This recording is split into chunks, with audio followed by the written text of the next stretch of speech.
Assalamu alaikum dear students, this is Muhammad Tahir Raza and welcome again for our next lecture, which is the exercise of second short story, Clearing in the Sky. As I have told you that you have to focus on the multiple choice and the exercise of the story, but before that you must remember that when you are reading your short story or the text of that short story, you must focus on each and everything which is important regarding the text. Text बहुत important है बेटा. Everything is text. हर साल बच्चे language में number text सही अच्छी पढ़ने की ना पढ़ने की वजह से कई दफ़ा मल्टीपल चॉइस जो मैथमेटिकल नंबर आपके होते हैं वो बच्चे लूज़ कर आते हैं, ख़राब कर आते हैं. क्यों? वहाँ पर ऑप्शंस जो होते हैं वो थोड़ा सा कंफ्यूज कर देते हैं. ये ऑब्जेक्टिव पेपर में आपको 5 नंबर की एक्टिविटी होगी ऑब्जेक्टिव पेपर में. चूँकि हमारे पास ए पेपर में शॉर्ट स्टोरी है, प्ले है, पोएम्स हैं, तो उन सब में के मल्टीपल चॉइस आपने through out the year prepare करने होते हैं. तो फिर कहीं जाकर ये 5 नंबर मैथमेटिकल ये आपके हिस्से में आते हैं मेरा बेटा.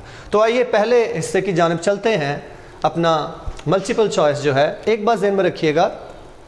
टेक्स्ट पढ़ते वक्त आपको कोई चीज़ इंपॉर्टेंट लगे उसको आप अपने तौर पर इनसर्कल कर लिया कर लें, उस सेंटेंस को अंडरलाइन कर लिया करें और उसके ऊपर मल्टीपल को इस तरह का साइन लिख लिया करें ताकि आपको याद रहे कि मल्टीपल चॉइस आगे मैं पढ़ रहा हूँ, इसके साथ साथ ही हल कर रहा हूँ, ताकि बाद में भी आसानी रहे आपके लिए तैयार करना उसको, और साथ ही साथ भी आपको उसका आइडिया क्लियर होता रहे कि बाद में जाने की ज़रूरत नहीं है. तो ये वाली चीज़ तो है तो मुझे आती है, लेकिन एक बात ज़हन में रखिएगा, पिछले 2 से 3 सालों में मल्टीपल चॉइस जो हर शॉर्ट स्टोरी के एंड पे या पोएम के एंड पे या प्ले के एंड पे आ रही हैं उनमें से नहीं ली गई हैं. ज़्यादातर जो है वो टेक्स्ट में से ली गई हैं.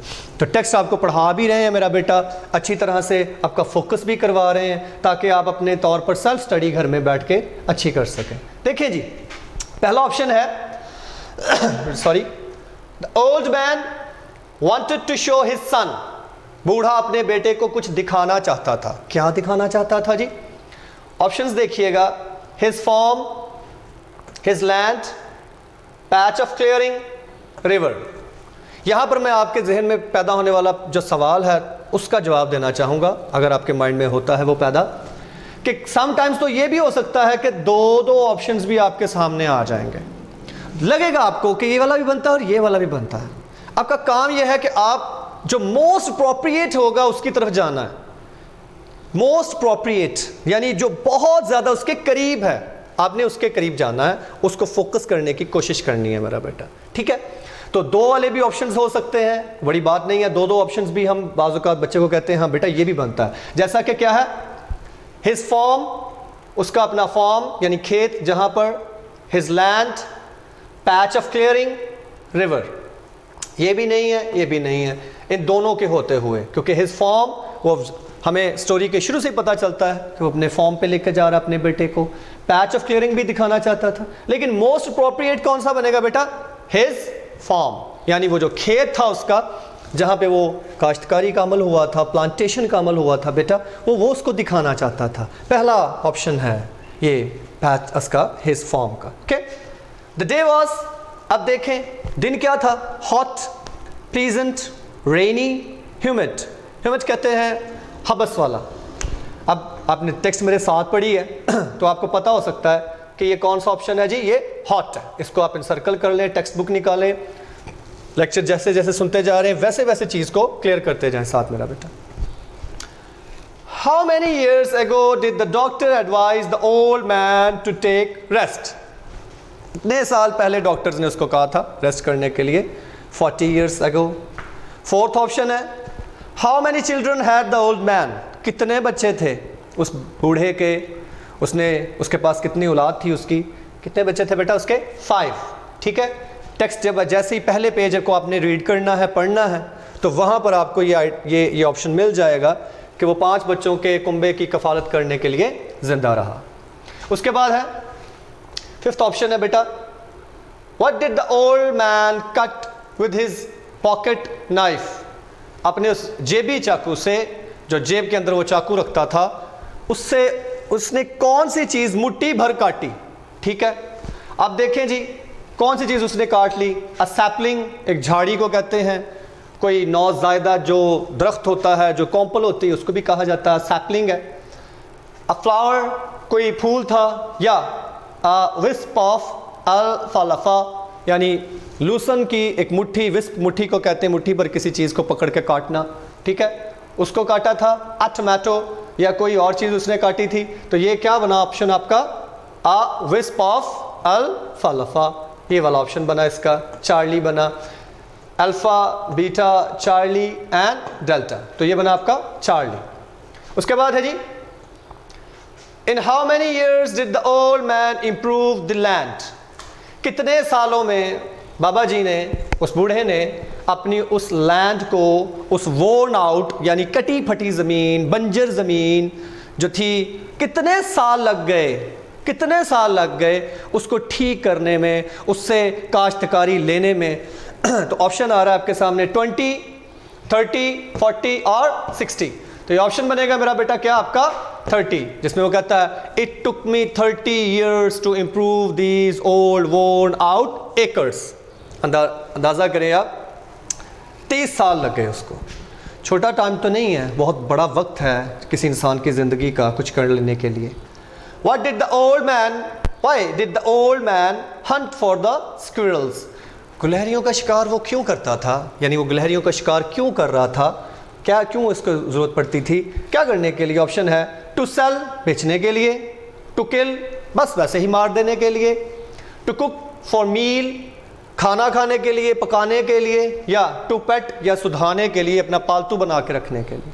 तो ये सही ऑप्शन क्या बनेगी बेटा? To cook for meal. Text पढ़ेंगे जब आप मेरे साथ, आपने पढ़ ली हुई है, देख ली हुई है, फोकस कर लिया है, तो आपको अंदाज़ा हो जाएगा क्या है, to cook for meal. 8th option is there, what type of special tree was found by the old man? कौन सी ख़ास किस्म का वो जो दरख्त था वो उसने दरियाफ्त कर लिया था?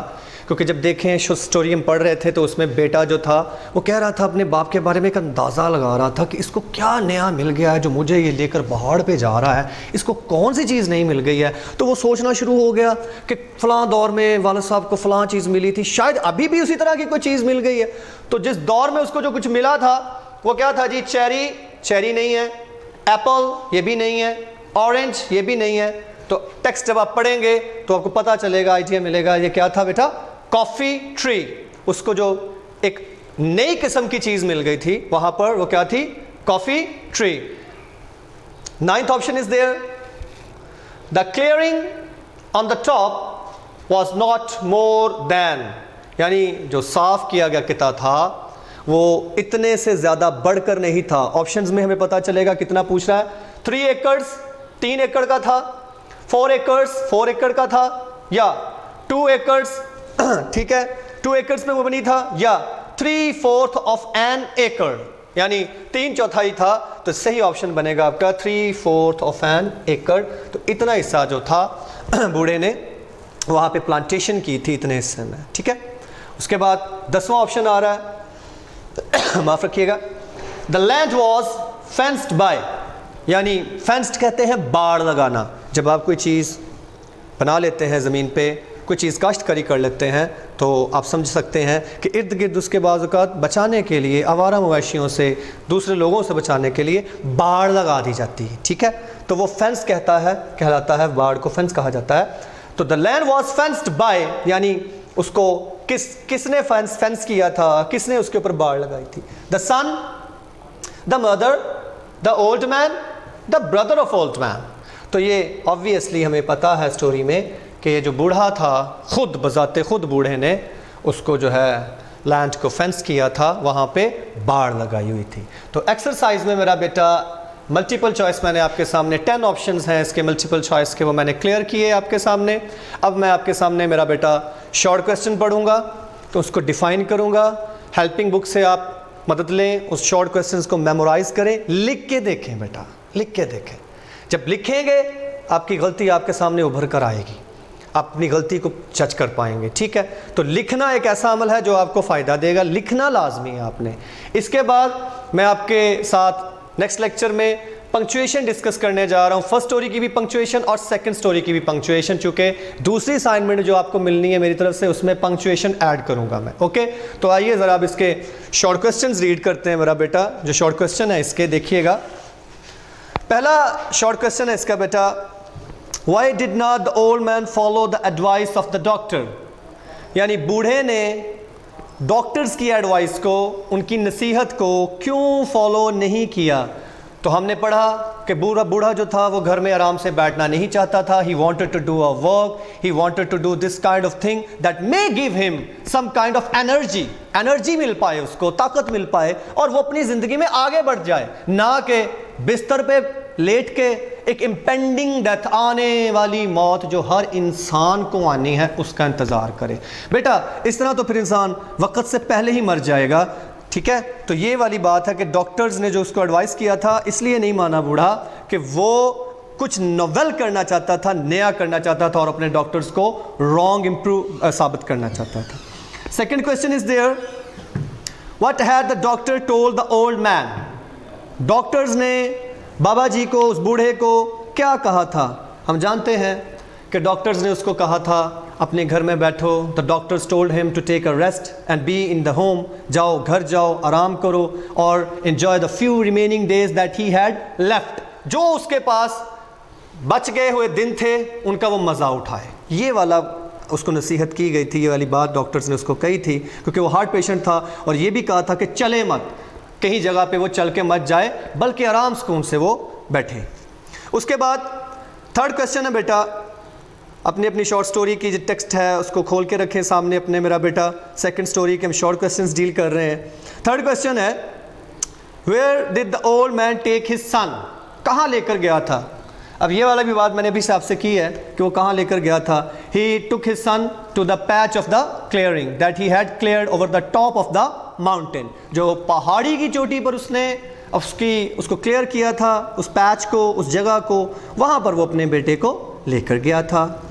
Had the son ever been there before, क्या बेटा वहाँ पर कभी पहले गया था।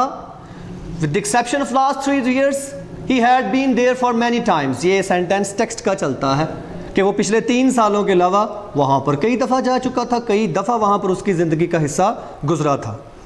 पांचवा सवाल है, What were the names of the vegetables the old man grew on his farm? ये वाला क्वेश्चन ज़रा इंसर्कल कर लें बेटा, कई दफ़ा पूछा गया है, वेरी इंपॉर्टेंट क्वेश्चन, कई दफ़ा पेपर में आया हुआ है। तो आपको याद है, he planted the vegetables like yams, potatoes and the different things. Okay, yams उसने बनाए थे, tomatoes बनाए थे और potatoes उगाए थे वहाँ पर। ये 3 किस्म की सब्जियाँ जो थी वहाँ पर उसने उगाई थी, वहाँ पर उसने उनकी प्लांटेशन की थी। 6th क्वेश्चन है बेटा, why did the old man take the steep path? Steep path उसने क्यों लिया था, अमूदी रास्ता क्यों लिया था। क्योंकि अमूदी रास्ता इसलिए उसने लिया था ताकि वो आगे बढ़ने के लिए, मज़ीद आगे बेहतरी के लिए अपने आप को चैलेंजेस दे सके और इसी तरह वो अपने आप को पहचान भी रहा था। जैसे ही वो एक नया रास्ता बनाता था और उसको पता चल जाता था हाँ अब मैं बेहतर होता जा रहा हूँ, तो फिर एक और रास्ता बना लेता था। ठीक है, ये चैलेंजेस से भरी है। Why did the son at the age of 6 cry? 6 साल की उम्र में बेटा उसका क्यों रोया था। आपको कुछ टेक्स्ट में पढ़ रहा था तो आपको पता होगा, तो उसमें मैंने आपको बताया भी था कि उसके बाप ने उसको छोटा सा लकड़ी का हल बना के दिया था। His father made him a little wooden plow that he lost in a furrow. That was the reason that the son cried again and again until his father made him another little plow. But he never loved the second one. लेकिन कभी भी दूसरे हल से उसने इतनी मोहब्बत नहीं की जितनी कि उसने पहले से की थी। उसके बाद है जी, What were the feelings of the old man at the age of 70? 70 साल की ज़िंदगी क्या होती है। ये ज़िंदगी जिसमें इंसान अपना सब कुछ जी लेता है, सब कुछ इंसान अपना हल कर लेता है, हर चीज़ गुजार लेता है। ठीक है, फीलिंग्स उसकी थी, उसको नॉस्टैल्जिक पर्सन बन गया हुआ था और वो खुद बताता है कि सिर्फ 70 साल का इंसान होता है तो उन जगहों पे, उन चीज़ों को वापस देखना चाहता है, उन जगहों पे वापस जाना चाहता है। ये कुछ फीलिंग्स उसकी थोड़ी सी a little bit sad expression था उनमें।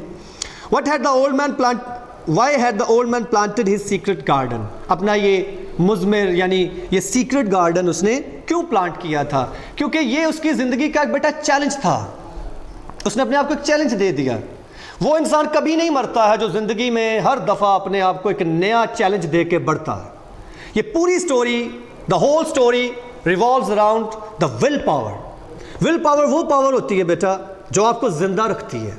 अगर आप ज़िंदगी के किसी मुश्किल में भी फंस जाते हैं, हालात में फंस जाते हैं, तो अब क्या करेंगे? मौत का इंतज़ार करेंगे, आने वाली मौत का, कि आए उससे पहले तो आप मर जाएंगे, उससे आने से पहले ही आप मर जाएंगे सोच सोच के कि मैंने मरना है। कैसे? अब हम इंसान हैं, हमें पता है कुल्लु नफ्सुन ज़ायक़तुल मौत। हर इंसान ने, हर जी रूह ने जिसके अंदर सेल है, एनर्जी है, रूह है, बेटा उसने मरना है।